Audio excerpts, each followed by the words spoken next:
Hello.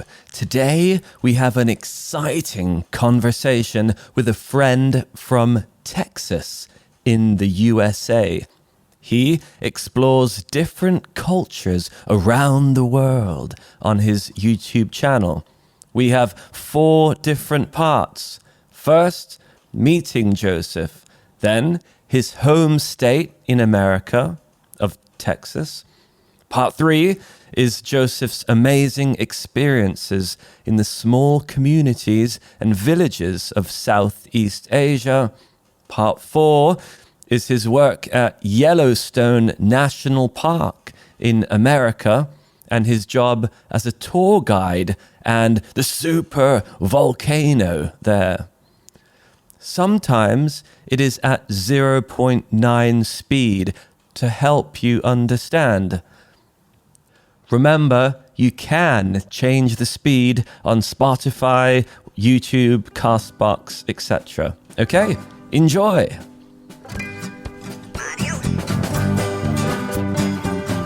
Part 1.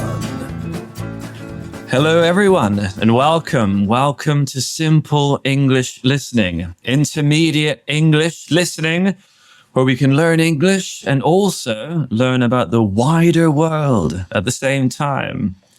Okay, hello Joseph. Hi, nice to have you over. Indeed, we're around his lovely house right now, in which he invited me. We're in a room full of many different ornaments, so small little pictures and books and a nutcracker and puppets. And my favorite Christmas present of all time. Do you see what it is? Indeed, it's a meditating Donald Trump made of porcelain. Not only that, Is it not? it is, yeah, but it's Oh, wow. And it is an ashtray, incense holder. incense holder. Yeah, so when you light the incense, smoke comes out of his head. So the incense sticks comes out of the top of his head. It's Trump as Buddha. So it's Buddha but with Trump's face. Yeah. And where did you get such a divine piece of I got it from porcelain? a guy here in Vietnam who also has a very good sense of humor, and I laugh at it every time I look at it. Yeah, I wonder if we'll ever see Trump in Buddhist robes meditating. I don't know if Trump can the even semi-lotus. sit lotus style. Yeah, That's true. But he'd be drinking his Coca-Cola at the right. same time. Diet Coke. Donald Trump apparently has 5 cans of Coke per day, as does Warren Buffett. And they both start, so I've heard. I'm not sure this is true, but I've heard from multiple sources about Warren Buffett. And he has a McDonald's breakfast most mornings. That's not too bad though. McDonald's has a pretty good breakfast, man. Yeah. That's one thing about Vietnam that is pretty sad. Burger King and McDonald's, they don't have the breakfast menu. Yeah. Because breakfast in Vietnam is like hot noodle soup or sticky rice or things that we would not consider breakfast. Before we properly start, because we're just chatting nonsense right now, as you can see, but if you enjoy our efforts to help you learn English, feel free to subscribe, hit the bell, or leave a review on Spotify or Apple so more people can find us and enjoy these learnings. And Joseph's links of his awesome YouTube channel and his other links are in the description at the bottom of this video. So First of all, cheers. cheers, indeed. So today we're drinking, Budweiser, king of beers. King of beers. This is a classic American beer, I Yep. feel. And I'm next to an American gentleman. That's why I got these, man. Yeah. Part 2, Texas, cowboys and line dancing. Where are you from in the good old US of A? I'm from Texas, and all the stereotypes are true. So Anytime somebody tries to tell you, oh, I'm from Texas, but it's not like what you hear about. No, it's exactly like what you hear about. Yeah. On the front of people's cars, you have the two horns. Two horns. Coming out. And on the back They of love people's Cadillacs. trucks, there are two balls hanging. I don't know if you've seen those, the balls hanging. Yeah. Those the are real. bulls balls. Yep. That's Awesome. Yeah, I knew you were from the middle of America. I guess the Texas, the Bible Belt, right? Yep. Yeah. Definitely. And the people are, so I hear, well, statistically, the widest people on Earth outside of the Everything- Polynesian islands. Everything is bigger in Texas. Yeah. I heard San Antonio is in fact the widest city on Earth, followed by Dallas. Really? Indeed. Oh, I don't know. I thought Houston was the fattest city in America. And cowboy hats. Is there line dancing? Is that? Oh, a thing? yeah. Oh, yeah. I Okay. grew up line dancing. It's like at big events, big parties. We call them hoedowns. Not really. But yeah, no, it's more of like something you teach kids. And then if there's a big party, like a wedding, maybe sometimes, or I think it's more of a countryside thing because like everyone will get together for the local The line hoedown. dance. Yeah. Okay. Have you seen the movie A Million Ways to Die in the West? Anyway, if Yeah, you've go seen on. A Million Ways to Die in the West, the party or the hoedown or the local where they go to a barn, they all dance, they do the line dance. That's exactly what it's like. I mean, it's more modern, but there are still places where you can go and you do that. I was just in Texas a couple months ago with my wife. It's her first time to go to America. We went to a cowboy bar. We did the Texas two-step. We did the country waltz. Yeah. So, what did your wife, who's Vietnamese? Yes. What was her impression of your fine state? They call it the Lone Star State. Yep. Is that Texas? That's Texas. Yep. She loved it. She loved the cowboy bar. Whenever we're watching a movie or anything like that, if there's like a country western bar, she goes, oh, it's the White Elephant. It's just like the one that we went to, which if you've ever been to Texas or if you've ever heard of cowboy bars, the White Elephant in Fort Worth is like the cowboy bar. It's famous. It's they've got hats from every famous cowboy there's ever been. And So,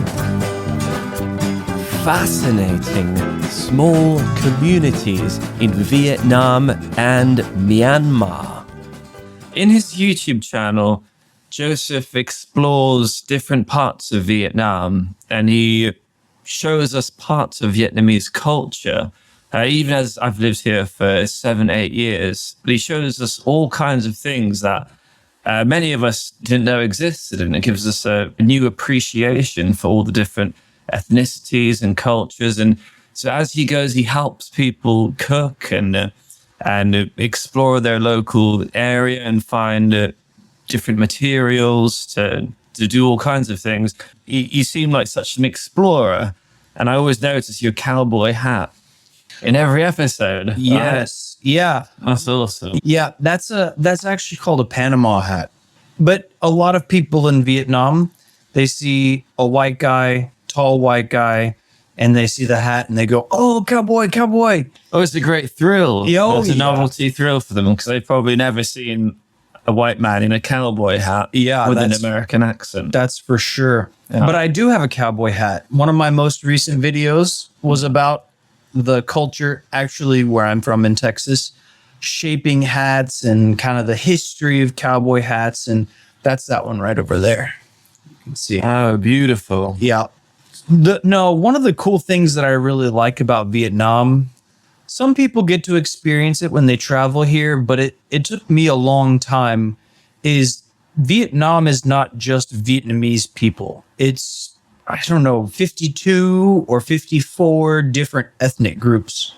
It's very ethnically diverse. And so you can go to one province and the landscape will look exactly the same as a different province, but the people there are completely different. The clothes they wear, the food they eat. Yeah, like outside the big cities, people wear these more traditional ethnic clothes as their everyday clothing. Oh yeah. And their teeth, they chew this The betel nut. betel nut, Yeah. And so they'll have like, you'll see like old ladies, and a betel nut is a drug. Yeah. Apparently, I've never done it, but apparently, in Myanmar, like me and my friend Joey Carney. So in Myanmar, like all the streets are just red. People have been chewing it and they spit it out and it stains the streets red. oh my gosh, So we were talking to these old dogs in Myanmar and they gave us the leaf, the betel nut. And so me and Joey had it. And it's a stimulant. It's like coffee times 3, but you don't get jitters. You don't like shake and feel weird and anxious like coffee. You just energize. did you like it? Well, actually, I tried to find some more the next day, but I couldn't find any. Yeah, the There only is- time I've been offered is like, also one of the things about going to these countryside places is these mountain people in Vietnam, they drink a lot, and they drink, I'm not criticizing them, but they'll wake up, drink, they drink the wine, I mean, they're hard workers. I mean, they're farmers and Yeah. some foragers and things like that, but they drink wine, their rice wine or whatever wine in the morning. They'll drink it at lunch, and then they get super drunk at night. So as a foreigner, when I go there, they want to get me really drunk.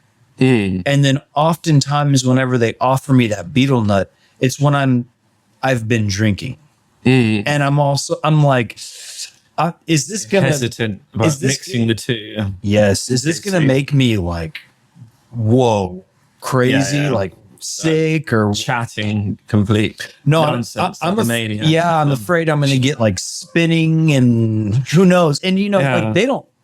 If I get like that, they don't care. They're like, Well, it's got funny him. for them. Yeah. It's a thrill for them. Yeah, got him. Got them. Yeah. So it's different kinds of homemade rice wines. mostly, Yeah, it seems. I want to say 2 more things actually about the betel nut, if I can. One funny thing about it is the people that do it mostly are old women, and so And they have these red teeth, or even black teeth, black if teeth. they've been doing Yeah, it for a long badly time. affects the teeth. Kind of literally looks like a crackhead's teeth. Or like whenever you go to a picture and you put Sharpie over the people's teeth, that's exactly what it looks like. Really, like Yeah. it like a looks demon. like a cartoon. Yeah, like a demon. Like a cartoon demon. It's kind of weird because where do you go in the world where it's always just like old women doing drugs? But they as well don't see it as drugs. No, right? no. It has a whole different place in their culture. Right, it's not like a- a social. It helps people open up and socialize with each other. Yeah. just like alcohol.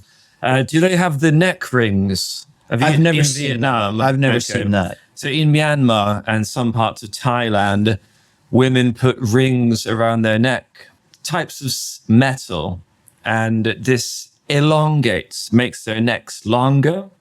And some people, their necks are so long that they cannot take the rings off. If they take the rings off their neck, then their neck would just simply break. Because it's not strong enough to hold the Exactly. head. The neck would Have you seen snap. that? I've seen it. Yeah, for sure. I've seen it in Thailand and I've seen it in Myanmar, but I haven't seen it. And they also have red teeth from the beetle nut, long necks and red teeth. So it's quite a distinctive look, as you can imagine. Wow. I would love to have a video of them adding rings because they slowly add them, right? Yeah, like that's the thing. I think it happens in spaces of maybe 1 year or a couple of years because your neck has to adjust. Or of course, otherwise yeah. your head would just pop off. Like braces. Yeah. Yeah, like braces on your teeth. What inspired you to start your channel, which has become such a big part of your life? And it's just recently people have started to pick up on it in Vietnam. And Vietnamese people, I'm sure, like it because you put Vietnam onto the world stage, picking up these small niche parts of the culture. Well, when I came here to Vietnam, I still am in very small amounts. I'm a teacher, and I was a teacher most of my time. Now I'm just a private tutor sometimes, but I kind of just sat down and thought about my life. And I was thinking, what is something that I love? Because I like teaching, but I don't love teaching. It dawned on me that I love learning. So I've been a teacher in many different aspects of my life. Yellowstone National Park and super volcanoes. So when I lived in America, I lived in Yellowstone National Park. Are you familiar with that? Am I familiar with that? Have you been? No, but I'm a big fan of Yellowstone National Park in that, so they say that there's every like 20, 30, 40, 50,000 years. 600,000. Okay, well, we have a super volcano. Yes. Right? Yes. And they thought the Yellowstone National Park, they were like, there is a super volcano possibly somewhere in this park. And then at some point, scientists found that the whole park, which is so big it can be seen from space, right? Yeah. The whole park is in fact slowly lifting up. Yes. So I hear. Yes. And in fact, the whole park is one big volcano waiting to go kabang one day and erupt, explode. And so the stories say, if that were to be the case, like a third of the world would be covered in ash and we'd be going into a nuclear winter. Volcanic winter. Volcanic winter. Yeah. Mm-hmm. For So 10 or maybe even 100 or maybe even 1,000 years. that's right. Yeah. And I mean, some people might survive. And there's been crazy natural events like that where the human race has been able to survive in some way, shape, or form, but probably not. Like most species die forever. And there's geysers there. Geysers. Geyser. Okay. There are plenty of geysers. Yeah. They're the park rangers. A lot of the older ones, we call them geezers. Sorry, all the park rangers. I love you guys. So a geyser, I mispronounced geyser. A geyser is actually slang for like an annoying older man. Yeah. So the geysers are like they shoot this extremely hot water, and there's lots of natural baths. Hot right? spring. Hot Well, they're not springs. baths. Okay. You cannot get in them. And if you were to get in them, You would die. Okay. Yeah, so you would melt. Your skin would melt off, and you would be a yeah, because there's sulfuric acid. oh my God. Yeah, so Yellowstone has 2/3 of the world's geysers. So My goodness. 66% of all the geysers in the world are in this one national park. It's amazing. The way I got into teaching and doing my videos is I was a tour guide in Yellowstone. So I actually took tours. Because there is a certain professionalism in your videos. Now it makes sense. Yeah. Yeah. How you carry people through the stories is kind of what a tour guide would say, because they're very accessible and your content is very easy to follow, I would thank say. you. Yeah. Yeah, what you learn as a tour guide, because you're not a geologist, you're not a historian, you're not a biologist, but you're giving people geology, history, and biology, and more, even climate and all of these things, because the park is so expansive. But what you learn as a tour guide is how to take this boring scientific academic info and give it to people who don't have years and years to learn it, they have a few hours on a tour. And that's why they call it an interpretive guide, because you're taking this and it's like feeding through you going to them. You're interpreting the information for people. And that's what I feel like I'm doing in Vietnam too. I mean, when I came here, I was hoping that somebody would do that for me. That's what I was looking for, because there's so much history and there's so much culture and different things in Vietnam, but there's almost no resources in English to learn about history. Or That's a good point. Like it's not really accessible for the average person. And there's all these, I mean, Vietnam is a country of like over like 95 million people. And it's an ancient civilization. It's the 20th most spoken language in the world. Yeah. Or maybe more now. But even the expats here, let alone the backpackers and travelers, they only see like a small slice of Vietnam. And all of them see the same slice. Yeah. You know, they go to the Temple of Literature. Yeah. They go eat pho, which, I mean, those are great things. I'm not knocking those things. Those are fantastic things. And if you have 2 days in Hanoi, do that. But I live here. And so I can't just keep going to those places over and like reading the same 3 plaques. Yeah. I can't find any books about this stuff. Even our friends, like they'll go to the same places again and again, because outside of those places, there's like, it's impossible to function or get around or Yeah. anything. It's difficult. Yeah. You honestly, I have a couple advantages to be able to do this. Is I speak the language. I would say like a 5-year-old, maybe. Probably not even that good, but I really attempt it. And especially where I'm going, the people there, as I mentioned before, they're not Vietnamese. They're Vietnamese citizens, but they're not ethnically Vietnamese. They're Thai or They or Hmong or whatever people. And they also know Vietnamese as a second language.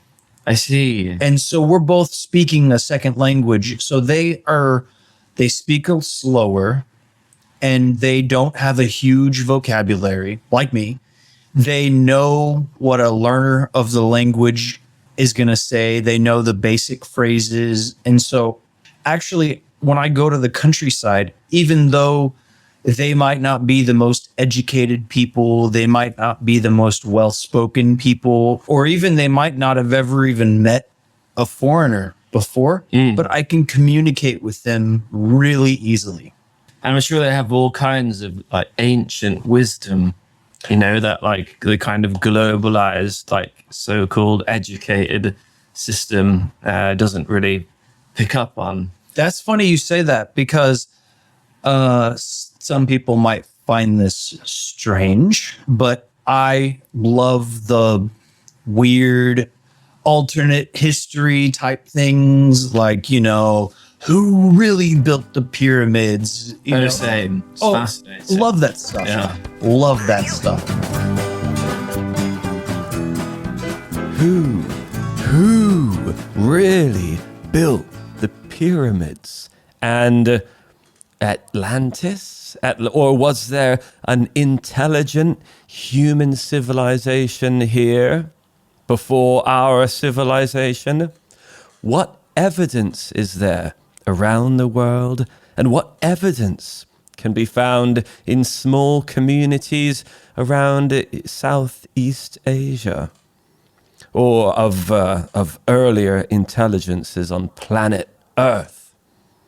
All of these questions will be answered in the second part of this conversation with Joseph. This conversation took a very interesting turn indeed. Okay, have an incredible week, everyone, and see you next time.